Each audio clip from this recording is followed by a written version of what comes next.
বন্ধুরা, আমরা জ্যোতিষশাস্ত্রে গণের কথা শুনতে পাই।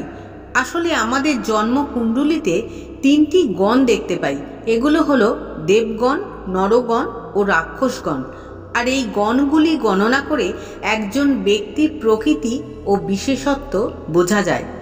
জ্যোতিষশাস্ত্রে পারদর্শী খনামা আমাদের চিনিয়েছেন যে কোন কোন নক্ষত্রে জন্ম হলে কোন কোন গণের অধিকারী হতে পারা যায় এবং তার প্রকৃতিটাই বা কী। আজকের এই নিয়ে আমাদের এই ভিডিও।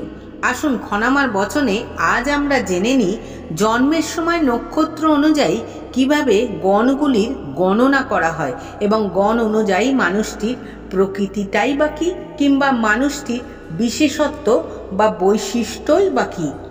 অনুগ্রহ করে ভিডিওটি প্রথম থেকে শেষ পর্যন্ত দেখুন, আর ভালো লাগলে চ্যানেলটি সাবস্ক্রাইব করে আমাদের পাশে থাকুন। স্বাতী, হস্তা, অনুরাধা, অশ্বিনী, শ্রবণা, পুষ্যা ও রেবতী সপ্ত সংখ্যার গণনা। পুনর্বসু, মৃগশিরা, ধরিতার সনে 9 সংখ্যা হইবে নক্ষত্র গণনে। তাহাদের অন্যতমে জন্ম হয় যার, তার হয় দেবগণ জ্যোতিষ বিচার। অর্থাৎ এখানে খনামা বলছেন কোনো জাতক বা জাতিকার জন্মের সময় চন্দ্র যদি স্বাতী, হস্তা, অনুরাধা, অশ্বিনী, শ্রবণা, পুষ্যা, রেবতী, পুনর্বসু ও মৃগশিরা এই 9টি নক্ষত্রের মধ্যে যে কোনো একটিতে থাকে তাদের দেবগণ হয়। এবার বলি এই দেবগণদের প্রকৃতির কথা। বন্ধুরা, গণের নাম শুনে নিশ্চয়ই বুঝতে পারছেন যে এই দেবগণের মানুষদের মধ্যে দেবতাদের গুণ থাকে। অর্থাৎ এই ধরনের মানুষরা সাধারণত সংস্কৃতিবান, দয়ালু ও ইতিবাচক মননশীল হন বা ইতিবাচক চিন্তা ভাবনা এরা করেন। এরা দেখতে সুন্দর হন এবং এদের চেহারা সুঠাম হয়। এরা ধর্মের প্রতি মনোযোগী বা অনুরক্ত হন এবং এরা দয়ালু মনের মানুষ হন। এরা দান ধ্যান করা পছন্দ করেন এবং এরা সবসময় মন থেকে অন্যদের সাহায্য করার জন্য তৎপর থাকেন বা এগিয়ে যান।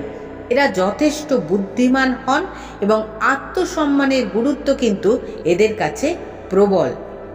রোহিণী, ভরণী সহ ধরি পূর্বাত্রয় উত্তর ত্রিতয় আড্ডা যোগে হয়। তাহাদের অন্যতমে জন্মগ্রহণ যেই করে তার হইবে নরগণ। এখানে আবার খনামা বলছেন চন্দ্র কোন কোন নক্ষত্রে জন্মের সময় থাকলে নরগণ হয়।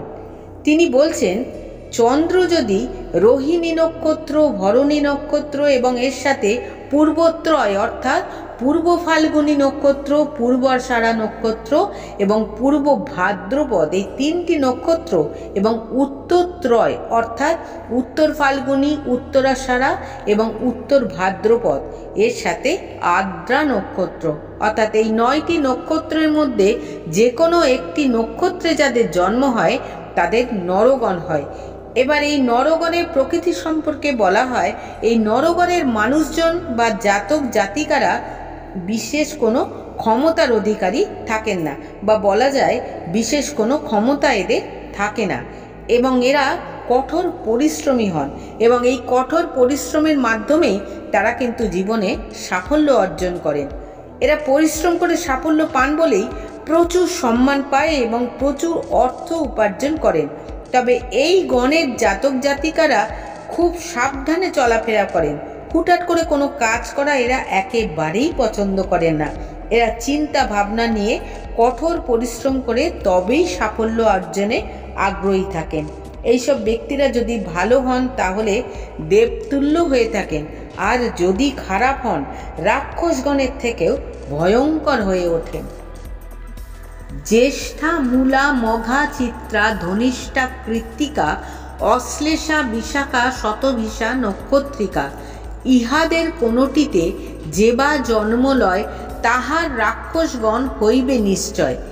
জ্যোতিষবিদ্যায় পারদর্শী খনামার মতে জ্যেষ্ঠা, মূলা, মঘা, চিত্রা, ধনিষ্ঠা, কৃত্তিকা, অশ্লেষা, বিশাখা, শতভিষা এই 9টি নক্ষত্রের মধ্যে চন্দ্র যদি যে কোনো একটি নক্ষত্রে থাকে অর্থাৎ এই 9টি নক্ষত্রের মধ্যে যে কোনো একটি নক্ষত্রে যাদের জন্ম হয় তাদের রাক্ষসগণ হয়।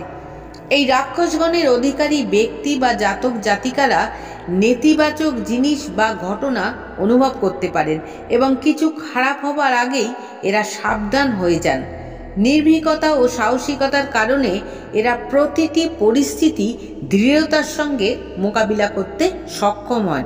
এরা স্পষ্ট ও অপ্রিয় সত্য কথা বলতে বিন্দু মাত্র দ্বিধাগ্রস্ত হন না। এদের মধ্যে সহ্য শক্তি অত্যন্ত প্রবল। এদের মধ্যে কিছু শিখি কিংবা কিছু করে দেখাই, এই ধরনের প্রবণতা খুব বেশি থাকে। এই গণের জাতক বা জাতিকারা কারোর অধীনে কাজ করা একদম পছন্দ করেন না, উল্টে দায়িত্বশীল হতে পছন্দ করেন। এরা খুব ভালো রান্না বান্না করেন। এই রাক্ষসগণের অধিকারী জাতক বা জাতিকারা কিছু অস্বাভাবিক ক্ষমতার অধিকারী হন। এরা কিন্তু অশরীরী উপস্থিতি অনুভব করতে পারেন। আমাদের চারপাশে যে একটা অদৃশ্য শক্তি সবসময় কাজ করে চলেছে, রাক্ষসগণের অধিকারী জাতক বা জাতিকা সেটা বুঝতে পারেন। এদের চারিত্রিক বৈশিষ্ট্য বলতে গেলে এদের রেগে যাওয়ার প্রবণতা অত্যন্ত বেশি। সময় অসময় এরা হঠাৎ করে রেগে যান। এরা খুব প্রভাবশালী এবং একগুঁয়ে স্বভাবের হয়ে থাকেন। তাহলে বন্ধুরা, আজ এই পর্যন্ত। ভিডিওটি ভালো লাগলে লাইক করুন, শেয়ার করুন। সকলে ভালো থাকুন, আনন্দে থাকুন।